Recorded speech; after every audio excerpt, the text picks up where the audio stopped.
በባለፈው ስለ 12ኛ ክፍል የፈተና ጊዜ መቼ እንደሆነ አንድ ወር ከ15 ቀን እንደቀረው ትምህርት ሚኒስቴር ባወጣው መግለጫ ዜና ሰርቼላችሁ ነበረ እና ዛሬ የትምህርት ምዘናና ፈተናዎች አገልግሎት እንዳወጣው ማስታወቂያ ከሆነ ትክክለኛው የ12ኛ ክፍል የ2017 ዓ.ም ተፈታኞች መቼ እንደሚፈተኑ ይፋ ሆኗል ማለት ነው። ስለዚህ ይህን የምነግራችሁ ይሆናል። ለቻናሌ አዲስ ከሆናችሁ ሰብስክራይብ አድርጉ።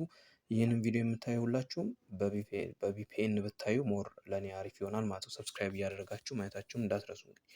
የ12ኛ ክፍል ብሔራዊ ፈተና እንግዲህ የሚሰጥበት ቀን ይፋ ተደርጓል።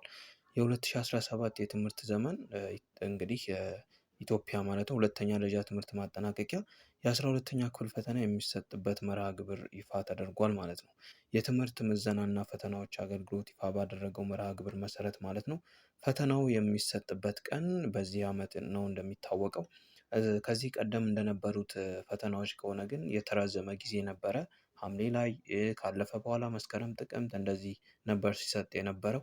አሁን ግን ወደ ትክክለኛ ስኬጁሉ ስለተመለሰ የሚሰጥበትም ቀን እንግዲህ ኦልሞስት አንድ ወር ከ20 ቀን ምናምን ነው የቀረው ማለት ነው። ስለዚህ የትምህርትና ፈተና ምዘናዎች አገልግሎት እንግዲህ በወረቀት የሚፈተኑ የተፈጥሮ ሳይንስ ተፈታኝ ተማሪዎች መቼ እንደሚፈተኑ እና የማህበራዊ ሳይንስ ተማሪዎች መቼ እንደሚፈተኑ ነው ያሳወቀው ማለት ነው። ስለዚህ በዚህ ዓመት የሚኖረው ፈተና በወረቀትና በበይነ መረብ ወይም ደግሞ ኦንላይን ይሆናል ማለት ነው።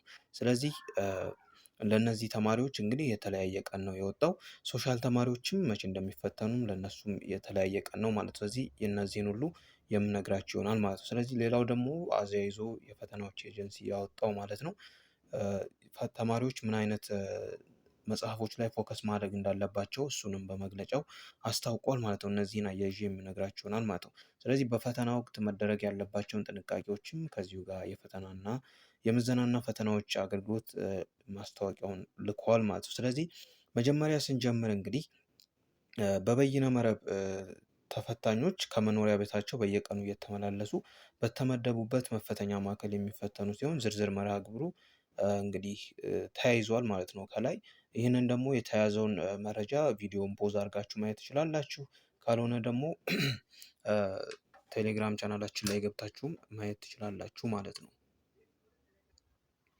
እሺ እንግዲህ ትምህርት ምዘናና ፈተናዎች አገልግሎት ይፋ ባደረገው መርሃ ግብር መሰረት ፈተናው ከሰኔ 23 2017 ዓ.ም ጀምሮ እስከ ሐምሌ 8 ድረስ የሚሰጥ ይሆናል ማለት ነው። እንግዲህ በወረቀት የሚፈተኑ የተፈጥሮ ሳይንስ ተፈታኞች ሰኔ 21 እና 22 2017 ዓ.ም እንዲሁም የማህበራዊ ሳይንስ ተፈታኞች ሰኔ 29 እና 30 2017 ዓ.ም ወደሚፈተኑበት ዩኒቨርሲቲ የሚገቡ ይሆናል ማለት ነው። ስለዚህ ያው እንግዲህ በዚህ ዓመት የተቀየረ ነገር አለ ማለት ነው። በሶሻል ከዚህ በፊት የነበረው ሶሻሎች ነበሩ ቀድሞ የሚገቡት። በአሁኑ ግን የናቹራል ሳይንስ በወረቀት የሚፈተኑ የተፈጥሮ ሳይንስ ተፈታኞች ናቸው ሰኔ 21 እና 22 የሚገቡት ማለት ነው። የማህበራዊ ሳይንስ ተፈታኞች ደግሞ ሰኔ 29 እና 30 ይገባሉ ማለት ነው። በበይነ መረብ የሚፈተኑ ተፈታኞች ከመኖሪያ ቤታቸው በየቀኑ መመላለስ ይችላሉ ማለት ነው። ስለዚህ በበይነ መረብ አንደኛ ዙር፣ በበይነ መረብ ሁለተኛ ዙር ነው የሚፈተኑት። ስለዚህ በበይነ መረብ አንደኛ ዙር ማለት ነው የተፈጥሮ ሳይንስ በበይነ መረብ አንደኛ ዙር ሰኔ 23፣ 24 እና 25 ይሆናል ማለት ነው ፈተናው። በበይነ መረብ ሁለተኛ ዙር የተፈጥሮ ሳይንስ ማለት ነው ሰኔ 26፣ 27 እና 30 ድረስ ይፈተናሉ ማለት ነው። ስለዚህ ለመድገም ያክል በወረቀት የሚፈተኑ ሰኔ 23፣ 24 እና 25 በወረቀት ይፈተናሉ። በበይነ መረብ የሚፈተኑት ደግሞ አንደኛ ዙር የናቹራል ሳይንስ ተማሪዎች ሰኔ 23 የሚፈተኑት ማለት ነው። ሰኔ 23፣ 24 እና 25 ማለት ነው። ተመሳሳይ አንደኛ ዙር ከናቹራል ጋር ማለት ነው። በበይነ መረብ ሁለተኛ ዙር ደግሞ ሰኔ 26፣ 27 እና 30 ይፈተናሉ ማለት ነው። ሌላው ደግሞ ማህበራዊ ሳይንስም እንደዚሁ በወረቀት በበይነ መረብ እና በበይነ መረብ ወይም ኦንላይን የሚፈተኑ ተማሪዎች አንደኛ ዙር፣ ሁለተኛ ዙር ተብሎ ነው የተከፈለው ማለት ነው። ስለዚህ የማህበራዊ ሳይንስ ተማሪዎች እንግዲህ ከዚህ በፊት እንደሚፈተኑት ቀድሞ አይደለም የሚገቡት። አሁን ከናቹራል ሳይንስ ቀጥለው ነው ማለት ነው። በወረቀት የሚፈተኑት ሐምሌ 1፣ 2 እና 3 ያው እንደሚታወቀው 6 ሰብጀክት ነው በቀን 2 ሲሆን 3 ቀን ማለት ነው። ሐምሌ 1፣ 2 እና 3 ትፈተናላችሁ ማለት ነው በወረቀት። በበይነ መረብ ወይም ደግሞ ኦንላይን አንደኛ ዙር ሐምሌ 1፣ 2 እና 3 ትፈተናላችሁ።